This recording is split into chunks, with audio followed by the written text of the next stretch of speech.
The word ugly was the first thing I ever learned about myself. Not my name, not what I was good at. Ugly. I learned to carry it the way you carry a stone in your shoe. After a while, you stop noticing the limp.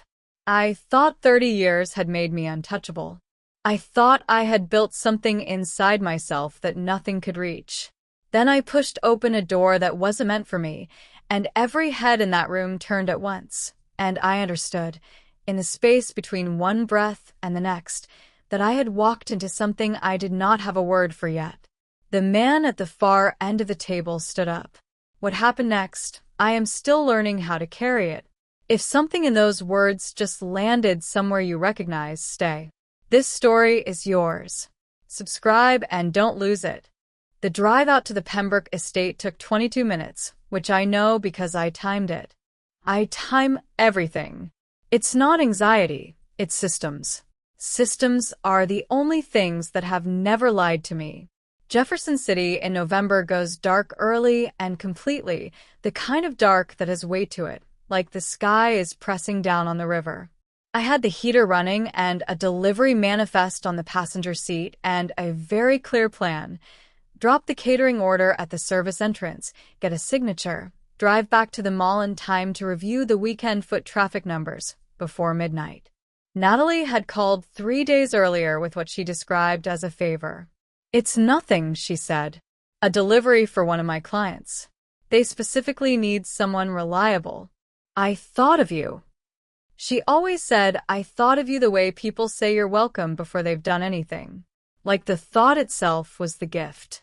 I should have asked more questions. I have a rule about jobs that arrive through Natalie. The same rule I applied to commercial leases with unusual exit clauses. Read everything twice and look for what isn't there. I didn't read it twice.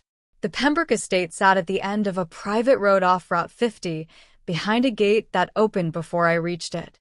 Not after I pulled up. Before. Like it had been expecting me for longer than I'd been expecting myself. The building was limestone, which is common enough in mid-Missouri, but limestone doesn't usually look like this. Like it had been placed here before the county was a county, before the river had its current name.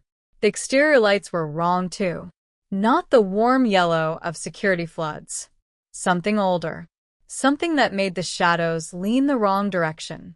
I noted this the way I note water stains on a commercial ceiling, calmly, specifically, and with the understanding that what I was seeing was probably the visible edge of a larger problem. A man in a dark jacket met me at the drive. Not the service entrance, the drive. He checked a tablet. His eyes moved from the screen to my face and back again with an expression I had no category for. Not surprise. Not dismissal. Something between recognition and calculation, gone before I could read it fully. Ms. Mercer. He said it like a statement, not a greeting. The east entrance. He pointed, not to the service bay I'd been expecting, to a set of double doors on the east face of the building, tall and dark and lit on either side by candles in glass that flickered without any wind to move them. I almost asked him to clarify. I didn't.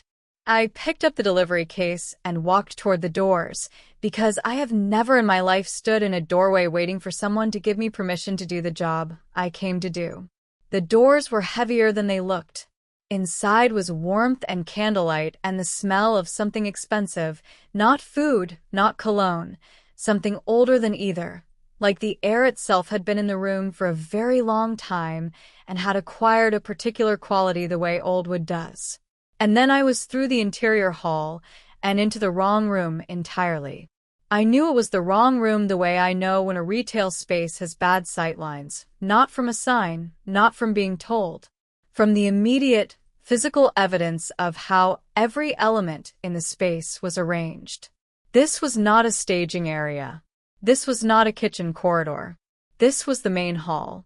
Long table. Candlelight from a chandelier that held more candles than I could count. Crystal that caught the light and threw it back in directions that didn't quite track. 40, maybe 50 people arranged along both sides, and I used the word people as a courtesy because standing in that doorway, looking at those faces turning toward me one by one, I knew with a certainty that had nothing to do with logic that people was not quite the right word. The silence was total. Not the silence of a conversation interrupted. The silence of a room that has collectively decided something and is waiting to act on it. I did not look down. I have a rule about that too. Every set of eyes in that hall found me, measured the burgundy velvet of my dress, the width of my shoulders, the particular way a woman who has been looked at wrongly her whole life learns to stand anyway, and reached a verdict faster than any room had a right to. I could feel it moving across my skin like a draft from a vent you can't locate. A woman near the center of the table leaned toward the man beside her. Her lips moved. The man's expression didn't change, but something at the corner of his mouth did. I kept my feet exactly where they were. Then, at the far end of the table, a man stood up. Silver-haired, dark suit. He moved through the attention of that room the way a load-bearing wall moves through a building, not around it, not despite it. Through it. Everything reorganized to accommodate him without being asked. He was looking at me, not at what I was carrying. Not at the mistake I represented. At me, with an attention so complete and so still that the rest of the room seemed to dim slightly at its edges, like something had redirected the available light. The hall held its breath. I held mine. He walked toward me, not toward the door, not toward whatever disruption I represented. Toward me, with the particular deliberateness of a man who has decided something before he moves, so that the movement itself is already a conclusion. The hall rearranged around him. That is the only way I can describe it. The people at that table did not lean back or turn aside the way crowds do when someone passes. They held still completely, the way a room holds still when the temperature drops faster than it should. Like stillness was the correct response. Like stillness was required. My feet did not move. I am a woman who has spent 15 years walking into rooms that did not want me there. Zoning board meetings, bank financing calls, commercial negotiations with men who looked at my business plan and then looked at me and tried to reconcile the two. I know how to hold a floor. I know the specific weight of being assessed and how to make my face do nothing while it happens. I held the floor. My face did nothing. He stopped in front of me. Up close, the silver of his hair was not the gray of age. It was something cooler than that, the color of river water in January before the ice forms but after the warmth is gone. His eyes were dark, and they were not doing what eyes in that room had been doing. They were not measuring. They were not finding.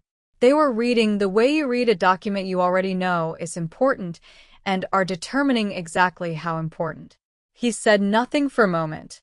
Neither did I. The chandelier above us held 30 candles at least, and not one of them flickered. Then he turned, not to me, to the room, and he spoke in a voice that did not raise itself even slightly because it did not need to. My beloved has arrived. 5 words.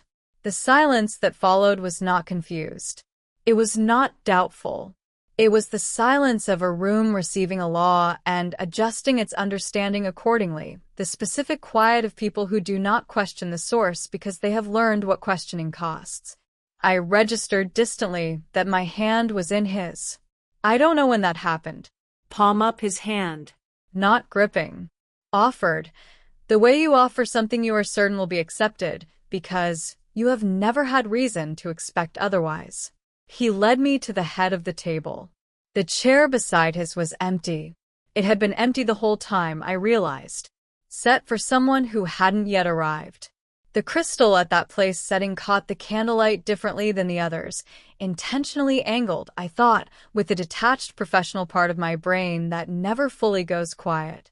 Someone had placed it there to be seen. I sat down. The velvet of the chair was cold against my arms. Conversation resumed. Not immediately. There was a beat, long and deliberate, where 40-something people looked at the man beside me and at me and performed a rapid, silent renegotiation of everything they thought they understood about tonight. Then, one by one, like lights coming back on in a building after a power event, voices returned. He picked up his glass. He did not explain. He did not introduce me. He did not do anything that would acknowledge there was anything to explain or introduce. He simply resumed the evening as though I had always been the person beside him, and the question of my presence had already been settled in a room none of these people had been in. It was the most effective thing I had ever watched a person do. I know how spaces work. I know how the energy of a room moves, where it pools, what draws it, and what disperses it. I have rebuilt a dying commercial property from its foundation using nothing but the right placement of the right elements in the right relationship to each other. This man had just placed me. He had done it with 5 words and an open hand, and the room had accepted it the way a space accepts a load-bearing wall, not because it was asked to, but because the structure now required it. I sat with that. The plate in front of me held food I could not have named. My hands were in my lap. The woman across the table had not looked at me since he spoke, not out of indifference, I understood, but out of the specific discipline of someone recalibrating. He has made me a problem that the entire room now has to solve. I have been made into problems before. This one is different. I don't know yet how. He didn't speak to me for several minutes. He spoke to the man on his left, something about a property negotiation in a city I didn't recognize, and I sat beside him in a chair that had been waiting for me and tried to locate, somewhere inside the part of myself that still trusted its own data, a framework that made sense of this. I couldn't find one. That, more than anything else, more than the room, more than his voice, more than the hand that had been offered before I had any choice about whether to take it, that was the thing that stayed with me. I always find the framework. I didn't have one for this. I told myself I wasn't going back. I told myself this for 4 days very clearly, in the specific internal tone I use when I am reviewing a lease clause that needs to be declined. Firm. Final. No room for renegotiation. On the 5th day, I drove out to the Pembroke estate for dinner. I didn't examine that too closely. I am a woman who understands sunk costs. You don't throw good money after bad.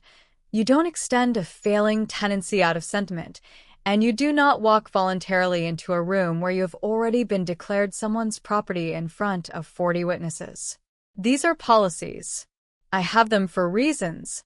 I went anyway, and I wore the burgundy dress again, which I am choosing not to analyze. The dining room he used for private meals was nothing like the hall. Small, by the estate standards, a table set for 2, a single candelabra, the kind of deliberate understatement that costs more than spectacle. The Missouri River was visible through the east window, dark and flat and moving, the way it moves in November, like it has somewhere better to be. He was already seated when I arrived. He stood when I entered. Not as performance, as reflex, the kind so old it had worn smooth. We ate. The food was good in a way that didn't ask for comment, which I respected. He asked about the mall 40 minutes in.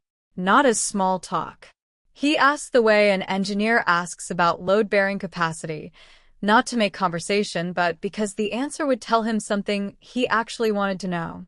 You purchased a failing property, he said. You could have sold the land. The location is valuable. Why rebuild it? I looked at him across the table. Most people who ask about the mall want the business answer. The demographics, the anchor tenant strategy, the phased renovation plan. They want numbers because numbers feel safe. They suggest the decision was rational, that I am rational, that there is nothing about it that requires them to understand something harder. I gave him the business answer. I heard myself giving it. He listened to all of it. Then he said, "That's not why." The candle between us was burning low. There was a smell in the room I hadn't identified yet.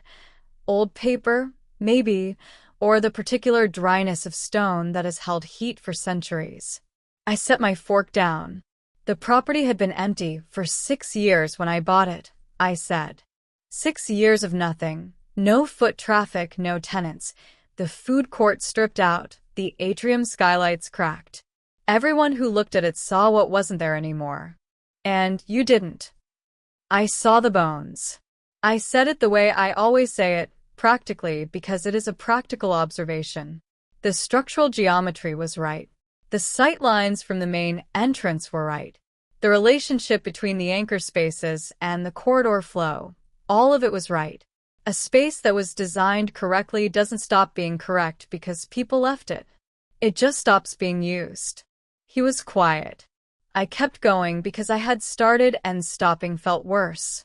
People leave spaces for all kinds of reasons. Bad management. Bad timing. Somebody decides it's not worth the work. But the bones don't change. A space with good bones is still worth building from, even if everyone who ever used it has gone. I paused. You build from what the space was always meant to be, not from what it became when no one was paying attention. The silence after that was different from the silences before it. He had gone very still. Not the controlled stillness of a man managing his reactions, something underneath that. The kind of still that happens when a person hears something land in a place they didn't know was open. I looked up. His expression was the first unguarded thing I had seen on his face. Not soft. That is not the right word for it. Open. The way a window is open. Just for a moment. I have been trying, he said quietly, to explain what I saw when you walked into that hall. He stopped. You just did it for me. The candle went out. Neither of us moved to relight it, and the room held us there in the dark for a moment. The river outside, the cold smell of the stone, the particular quality of a silence that has just been changed by something that cannot be taken back. I was not prepared for the feeling that moved through me then. Not relief. Not recognition. Something without a clean name, the particular ache of a wound being described accurately by someone who has no reason to know where it is. I picked up my glass. My hand was steady. That steadiness cost me something. I didn't let him see what. The thing about carrying a cost quietly is that eventually your arms know it even when your face doesn't. I had been carrying the dinner for 9 days. The candle going dark.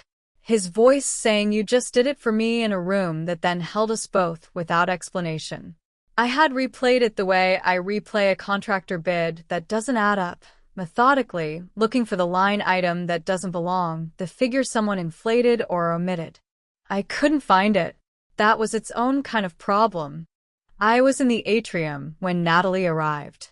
A Tuesday morning, 40 minutes before the first tenants unlocked their gates, the skylight above pouring the flat gray of a November overcast across the floor tiles. I was reviewing a structural assessment on the east corridor.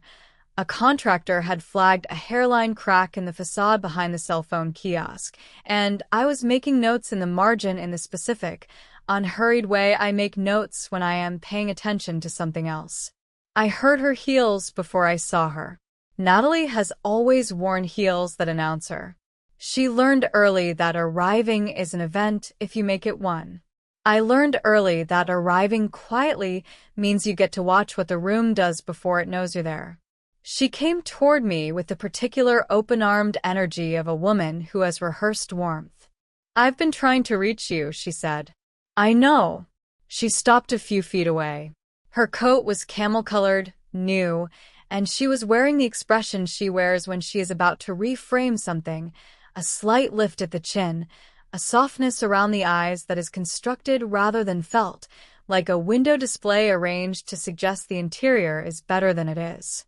I wanted to explain about the delivery. I put my pen down. I've been hearing things, she said, about the gala. About what happened with Damian Wayne. She let his name land with careful weight, then continued before I could respond. I want you to know that I sent you there because I believed in you. I knew you could handle it. I thought it might be an opportunity. The atrium was very quiet. A cleaning cart moved somewhere on the upper level, wheels on tile. The sound came down through the open center of the space and then disappeared. I looked at my sister. I have known Natalie for 30 years. I know the architecture of how she moves through a room, where she places herself in relation to exits, how she positions herself when she is uncertain, the specific way her chin lifts when she is about to offer a version of events she needs you to accept. I know all of this the way I know the floor plan of a building I've managed for years, not because I studied it, but because I have walked it so many times that my body holds the map. She believed in me. That was the word she used. I let it sit there for a moment. Just a moment. Natalie. My voice came out level. You sent me to that estate because you thought a room full of immortals would look at me the way our mother's friends looked at me at your debutante party. The way your sorority looked at me at every function you ever brought me to. You sent me because you thought I would walk in, understand immediately what I was in the middle of, and have no way out that didn't cost me something. Her chin didn't move. That was how I knew I was right. A woman who has been misunderstood defends herself. A woman who has been accurately described goes very still. I'm not interested in what you call it now. I said it quietly, not loudly. Quietly is harder to argue with than loud. I know what you did. You know what you did. The name you put on it for your own comfort is your business, not mine. I picked up my pen. I'm going to need you to leave. I have a structural assessment to finish before 9. She stood there for another moment. I did not look up. Her heels made their announcement on the way out. The atrium door sealed behind her with the particular sound of a commercial-grade hinge doing its job. Solid, certain. The soft mechanical click of a space returning to its correct configuration. I sat with that sound. My hands were shaking. I noticed them the way you notice something peripheral, in the edge of your awareness, not the center. My back was straight. My head was up. I had said the true thing. Not the version shaped for her comfort, not the smaller version I might have offered 6 months ago because smaller felt safer, felt less like a claim on space I wasn't sure I deserved to take. The full version, in my own building, to a woman who had been making me smaller since before I owned anything worth standing in. I went back to the assessment. The crack in the east facade was hairline cosmetic, the contractor thought, nothing load-bearing compromised. I made a note to get a second opinion anyway. The bones matter. You do not assume the bones are fine. You check. The training was never about the weight. I want to be clear about that because I have spent enough time in this world to know how a story gets told after the fact, how the shape of a thing changes depending on who is holding it and what they need it to mean. The training was about my knee, about a physical therapist who told me in September that I had 2 choices. Keep favoring the injury until compensation patterns broke down something else, or build the surrounding structure until the weak point was no longer carrying the load alone. That is a principle I understand. So I started. 5:15 in the morning, before the mall opens, before the cleaning crew finishes, before anyone who works for me has a reason to be in the building. The atrium in the early morning is its own kind of space. The skylight holds whatever the sky is doing and pours it straight down to the floor, and in November, that means a gray-blue pre-dawn that makes the tile look like water. The building breathes differently when it's empty. I have always liked that. The sound of a space that is resting. I had been at it for 4 weeks when I became aware that I was not alone. Not immediately. I was working through a circuit, step-ups on the planter ledge, lateral band walks along the north corridor, and the awareness arrived the way drafts arrive in old buildings, not from a specific source, just a change in the quality of the air, a density that hadn't been there before. I did not stop. This is the thing about discipline, not the performing of it, but the real kind, the kind you build in private for your own reasons. You learn that the moment you stop because someone is watching is the moment the practice stops belonging to you. It becomes a performance. And once something becomes a performance, it is no longer doing the thing it was built to do. I kept going. My knee held. It had been holding for 3 weeks now, building strength in the increment that physical therapists mean when they say progress, and everyone else thinks is too slow to be real. 12 minutes in, I looked up. He was in the gallery. The upper-level walkway that runs along the east wall, above the anchor tenant row. I use it for structural walkthroughs, checking the skylight seams, the ceiling joint conditions. He was standing at the railing with his hands resting on it, not gripping, just resting, the way a person stands when they have been standing somewhere long enough that the posture has gone natural. He was watching, not evaluating. There is a specific quality to the gaze of someone making an assessment, a movement, a slight lean, the eye going active with comparison and judgment. This was not that. This was the attention of someone witnessing a thing they have decided to see fully, without needing to do anything about it. I looked back down. I finished the set. I told myself the important thing was to finish the set. My breathing was steady. The atrium floor was cold through the soles of my training shoes, the kind of cold that rises from concrete that has been sealed rather than warmed, functional, correct, asking nothing. I counted my reps. I moved through the remaining circuit with the focus of a woman who has somewhere to be after this and a structural assessment still open on her desk.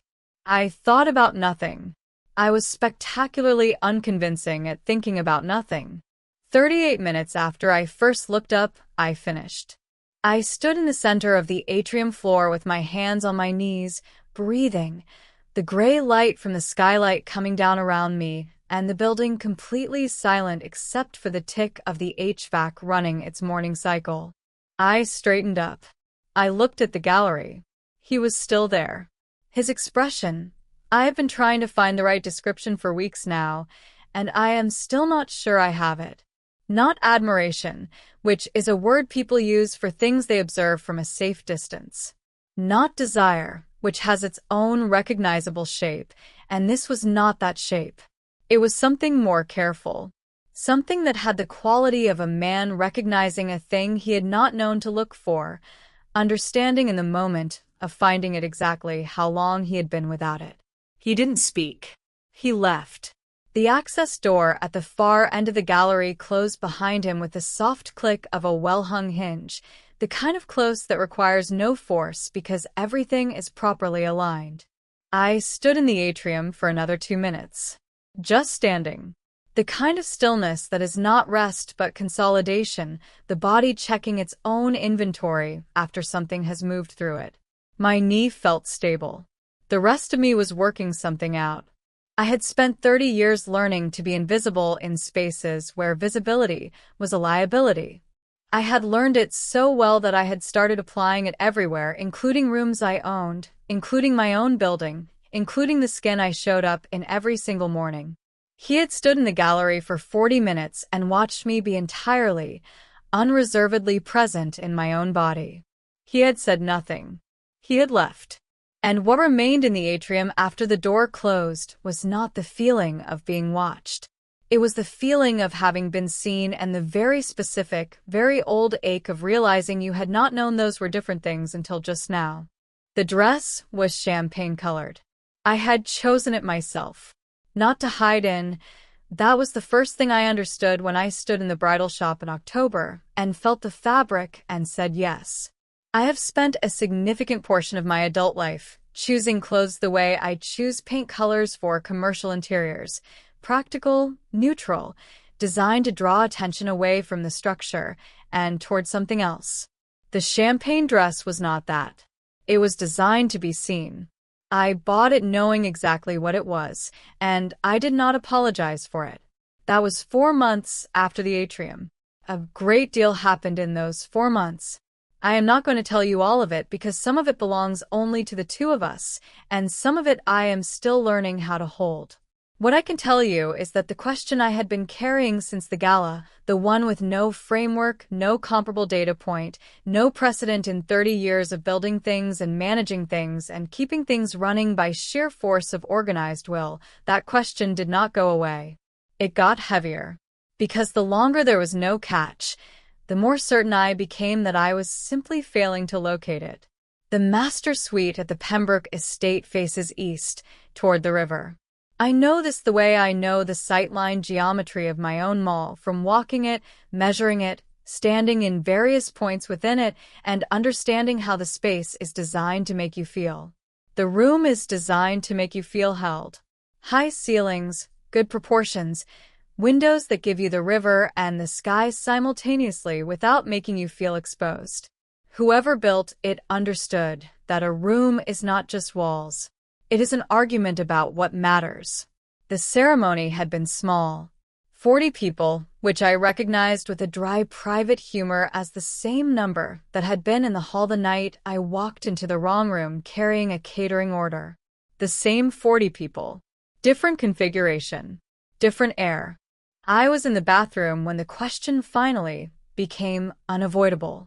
The mirror is old. The frame dark wood. The glass with the slight warp of something made before mirrors were manufactured to be perfect.